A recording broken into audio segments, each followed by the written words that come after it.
الحمد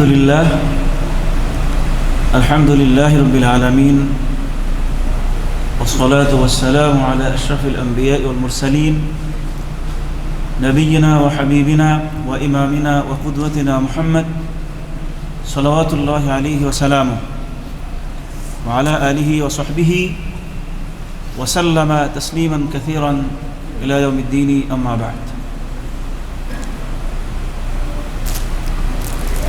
রওদা ইসলামী centre কর্তৃক আয়োজিত আজকের আমাদের এই গুরুত্বপূর্ণ দ্বীনী মজলিস প্রতি 3 মাস অন্তর যে প্রোগ্রাম হয়, এই প্রোগ্রামে উপস্থিত সম্মানিত প্রবাসী ভাইয়েরা, সুপ্রিয় বন্ধুরা, প্রতি 3 মাস অন্তর আমাদের এ ধরনের একটি বড় প্রোগ্রাম আমরা করে থাকি অফিসের উদ্যোগে, অফিসের তত্ত্বাবধানে। আজকে আমাদের প্রোগ্রামটা মূলত একটু ভিন্নভাবে আমরা সাজিয়েছি। হজের মৌসুম, আমরা অলরেডি হজের মৌসুমে প্রবেশ করেছি, আর প্রায় 4 বছর পরে 5ম বছরে এসে আমাদের অফিসের পক্ষ থেকে এবছর হজের ব্যবস্থাপনা করা হয়েছে। এজন্য এবছর যারা সুযোগ পেয়েছেন, আল্লাহ তাআলা শুকরিয়া আদায় করা দরকার যে এত কঠিন পরিস্থিতিতে বেশ কয়েক বছর বন্ধ থাকার পরে এই জটিল পরিস্থিতির ভিতরে আপনি সুযোগ পেয়েছেন, এজন্য আল্লাহ তাআলা শুকরিয়া আদায় করা দরকার। আলহামদুলিল্লাহ। তো আজকের আলোচনা মূলত 2টা আলোচনা। একটা অলরেডি শুনেছেন হজের প্রস্তুতি নিয়ে, আর এখনকার আলোচনার বিষয় হচ্ছে কাইফ ইয়াকুনু হাজ্জুকা মাবরুরা।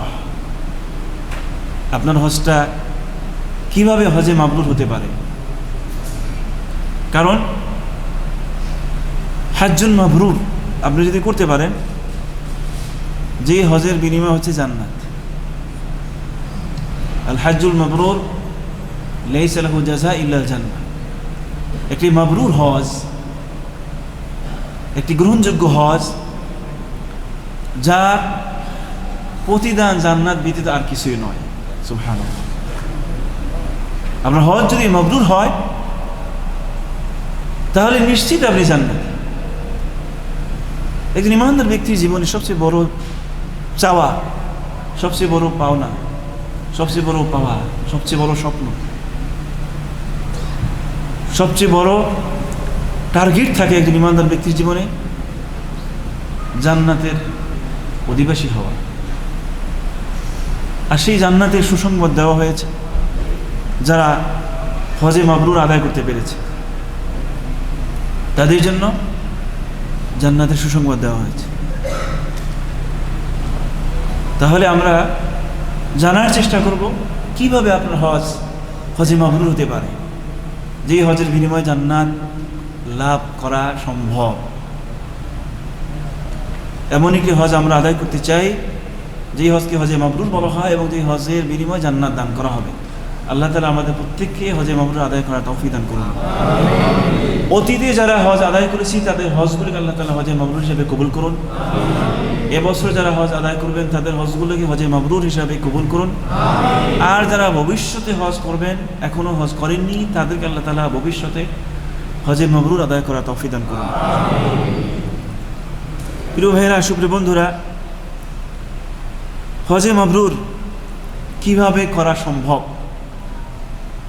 তার মধ্যে প্রথম যে বিষয়টি প্রস্তুতির ভিতরে চলে আসছে। আপনি হজে মাবরুর করতে চান, যদি গ্রহণযোগ্য হজ আদায় করতে চান, যেই হজ রিয়া মুক্ত, সুমআ মুক্ত, লোকদের কাছে বলে বেড়ানো আমি হজ করে আসছি, আমি হাজী সাহেব, এগুলো নয়। যেই হজের বিনিময়ে আপনি জান্নাত পাবেন, তার প্রথমত নিদর্শন হচ্ছে আপনার নিয়তের বিশুদ্ধতা। আল্লাহ তাআলা বলেছেন, ওয়ালিল্লাহি আলান নাস হিজ্জুল বাইতি মান ইসতাতাআ ইলাইহি সাবিলা। আল্লাহর জন্য আলান নাস, মানুষের উপরে ওয়াজিব করা হয়েছে হিজ্জুল বাইত, বাইতুল্লাহ হজ আদায় করা। মান ইসতাতাআ ইলাইহি সাবিলা, যে ব্যক্তি হজ করতে সক্ষম। এখানে এই যে প্রথমেই বলা হলো ওয়ালিল্লাহ, আল্লাহর জন্য। তাহলে আপনি হজটাকে কবুল করাতে চান, মাকবুল হজ আদায় করতে চান, তাহলে আপনার প্রথম যে টার্গেট, প্রথম যে বিশুদ্ধতা দরকার, তা হচ্ছে আপনি আল্লাহর জন্য হজ করবেন।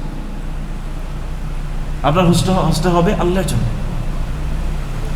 লোক দেখানো, হাজি সাহেব বলা, হাজি সাহেব শোনা, অথবা নির্বাচন করা, অথবা বলে বেড়ানো, এগুলো নয়, আল্লাহর জন্য।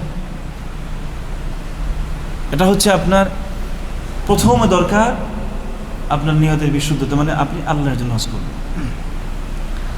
আল্লাহর জন্য যদি হজ করেন, তাহলে আপনার প্রস্তুতিটাও ওই রকম হতে হবে যে ধরনের হজ আল্লাহ তাআলা পছন্দ করেন, আল্লাহ তাআলা কবুল করেন। আমরা আল্লাহর জন্য হজ করতে চাই, কিন্তু নিজের খেয়াল খুশির মতো, নিজের চিন্তার আলোকে, নিজের কাছে যেটা ভালো মনে হয় সেটাই, তাহলে হলো না। আল্লাহর জন্য হজ করবেন, অথচ নিজের খেয়াল খুশির মতো হজ করবেন, এটা হয়। প্রিয় ভাইয়েরা, সুপ্রিয় বন্ধুরা, আহলুল ইলম, উলামায়ে কেরাম হজে মাবরুর কিভাবে হবে তার কিছু সওয়াব বা কারণ উল্লেখ করেছেন, তার কিছু দিক নির্দেশনা দিয়েছেন। তার মধ্যে অন্যতম যে বিষয়টি তারা উল্লেখ করেছেন তা হচ্ছে ইফাউ আরকানিহি ওয়া ওয়াজিবাতিহি, আই আল ইতিয়ানু বিহি আলাল ওয়াজহিল আকমাল। হজের রুকন এবং ওয়াজিব সমূহ পরিপূর্ণভাবে আদায় করা। আপনার হজটা গ্রহণযোগ্য করাতে চান, রুকন এবং ওয়াজিবের ক্ষেত্রে কোনো ধরনের ত্রুটি, কোনো ধরনের বিচ্যুতি ঘটানো যাবে না। নিয়তের বিশুদ্ধতা যেমন সবার আগে দরকার, অনুরূপভাবে প্রস্তুতির ভিতরে শুনেছেন তওবা, মানুষের কাছ থেকে ক্ষমা চাওয়া, সেগুলো নিয়ে আমি আবার ইনশাআল্লাহ কথা বলবো পরবর্তী হাজিদেরকে নিয়ে প্রোগ্রামে। কিন্তু হজে মাবরুর করার জন্য অন্যতম একটি বিষয়ের প্রতি আপনার খেয়াল করতে হবে, তা হচ্ছে রুকন এবং ওয়াজিব, এই দুটো বিষয়কে 100তে 100 গুরুত্ব দেয়া। রুকন এবং ওয়াজিবে কোনো ধরনের ঘাটতি কিংবা ত্রুটি কিংবা ভুল যাতে না হয়, কারণ এটা হচ্ছে মূল। রুকন যদি আপনার এলোমেলো হয়ে যায়, ওয়াজিব যদি এলোমেলো হয়ে যায়, তাহলে বাতিল, তাহলে আপনার হজ ক্যান্সেল হয়ে গেল। রাসূল সাল্লাল্লাহু আলাইহি ওয়াসাল্লাম বলেন, সহিহ মুসলিমের হাদিস, খুযু আন্নী মানাসিকাকুম, তোমরা হজের পদ্ধতি আমার থেকে গ্রহণ করো।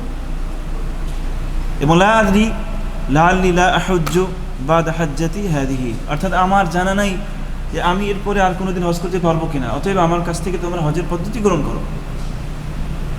তাহলে আপনি আপনার হজটাকে হজে মাবরুর করতে চান, রুকন এবং ওয়াজিবের গুরুত্বের পাশাপাশি আপনাকে যে বিষয়টি খেয়াল করতে হবে তা হচ্ছে রাসূল সাল্লাল্লাহু আলাইহি ওয়াসাল্লামের পদ্ধতিতে হজ আদায় করা। অন্য কারোর পদ্ধতি আপনার মাথায় ঢুকানো যাবে না। খুযু আন্নী মানাসিকাকুমের অর্থই হচ্ছে তোমরা আমার কাছ থেকে হজের পদ্ধতি গ্রহণ করো, মানে আল্লাহ রাসূল সাল্লাল্লাহু আলাইহি ওয়াসাল্লাম যেভাবে হজ করেছেন, যেভাবে রুকনগুলো আদায় করেছেন, যেভাবে ওয়াজিবগুলো আদায় করেছেন, সেভাবে আপনাকে করতে হবে। আপনি জেনেছেন রুকনগুলো, আপনি জেনেছেন ওয়াজিবগুলো, কিন্তু আদায় যদি নিজের মতো করে করেন তাহলে হবে না। রাসূল সাল্লাল্লাহু আলাইহি ওয়াসাল্লাম যেভাবে করেছেন সেভাবেই আদায় করতে হবে। এরপরের যে বিষয় তা হচ্ছে আল ইতিয়ানু ফিহি বিআমালিল বির, আমল বীর যেগুলো সেগুলো সঠিকভাবে আদায় করা, অর্থাৎ ফিউলুত তাআত কুল্লিহা, ভালো ভালো কাজগুলো, আল্লাহ তাআলা আনুগত্য এবং রাসূল সাল্লাল্লাহু আলাইহি ওয়াসাল্লামের আনুগত্য, হজের সাথে রিলেটেড যে বিষয়গুলো সেগুলো পরিপূর্ণভাবে আদায় করা।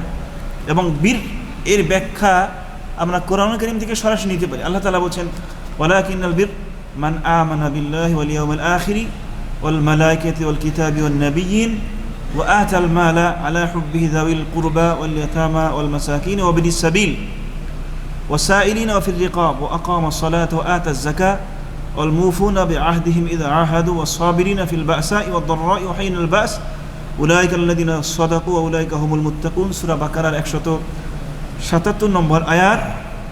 এই আয়াতের ভিতরে বীরের ব্যাখ্যা স্পষ্ট করে দেওয়া হয়েছে।